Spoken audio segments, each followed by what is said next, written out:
नाज़रीन आदाब, गुज़श्ता 3 सालों से जम्मू कश्मीर के तमाम तर देही इलाकों में बच्चों की तालीम सख्त मुतासर हुई है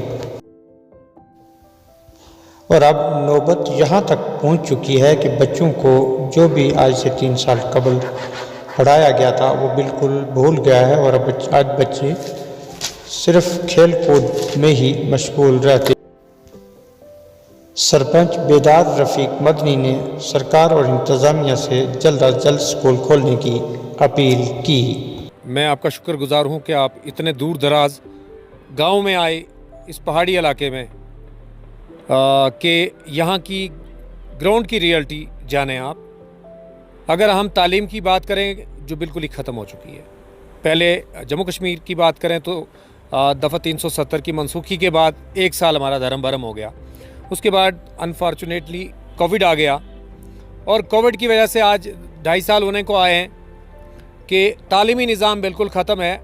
मैं हिंदुस्तान की किसी भी स्टेट को ले लूँ जो ग्रामीण इलाका है, चाहे वो यूपी है, बिहार है, राजस्थान है, गुजरात है या जम्मू कश्मीर हो या पंजाब हो, कोई भी हो, सबसे ज़्यादा नुकसान जो है वो इस ग्रामीण क्षेत्र का हुआ है।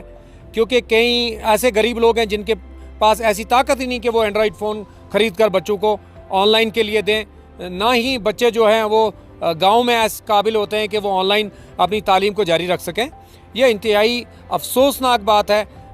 मुझे कभी कभी ऐसा लग रहा है कि जहां पर दूसरी चीज़ें हमने, चाहे मस्जिद खोल दी, मदरसा, गुरुद्वारा, चर्च खोल दिया, हमने शॉपिंग मॉल खोल दिया, हमने बार खोल दिया, रेस्टोरेंट खोल दिया, मार्केट खोल दी, बट तालीमी इदारे स्टिल जो हैं अभी तक बंद हैं और उनके ऊपर सख्त से सख्त आर्डर निकलते हैं कि भाई स्कूल ना खोला जाए।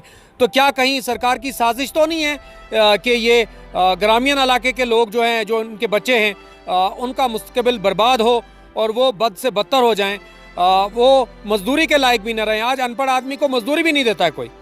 तो इस वक्त हालात आप देखें, इस कोविड ने तो बेड़ा गर्क कर दिया है। सबसे बड़ा नुकसान जो है वो तालीम का हुआ है और जो बच्चे, चाहे वो first, second, third, fourth, fifth, आप उसको पूछ लें, जहाँ पे एक लायक तरीन बच्चा जो किसी स्कूल का था आज वो नालायक तरीन बच्चा बन चुका है। या तो वो मोबाइल गेम खेल रहे हैं या वो जो गांव में कोई इट्टी डंडा, गिल्ली डंडा, मुख्तलिफ किस्म की गेमें हैं उसमें है। क्योंकि गांव में क्या है, कोई ट्यूशन नहीं है, कुछ नहीं है, तरह तरह की पाबंदियाँ सरकार की तरफ से हैं।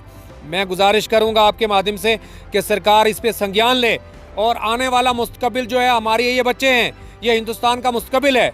तो हम इन बच्चों के साथ ज़्यादती नहीं कर रहे हैं, बल्कि हम अपने हिंदुस्तान का आने वाला मुस्तकबिल बर्बाद कर रहे हैं, इनको अनपढ़ता की तरफ ले जा रहे हैं। कल ये पढ़े लिखे नहीं होंगे तो हिंदुस्तान आगे कैसे बढ़ेगा। कहते हैं पढ़ो लिखो और आगे बढ़ो, लेकिन हमने उस पढ़ाई को बंद करके आगे बढ़ो के बजाय पीछे जाओ की मुहिम जो है सरकार की तरफ से छिड़ गई है। सरकार को चाहिए इस पर नज़रसानी करे और जल्द अज जल्द स्कूल्स को रीओपन किया जाए ताकि आने वाली हमारी जो जनरेशन है वो तालीम से आरास्ता हो और हिंदुस्तान तरक्की की तरफ जाए।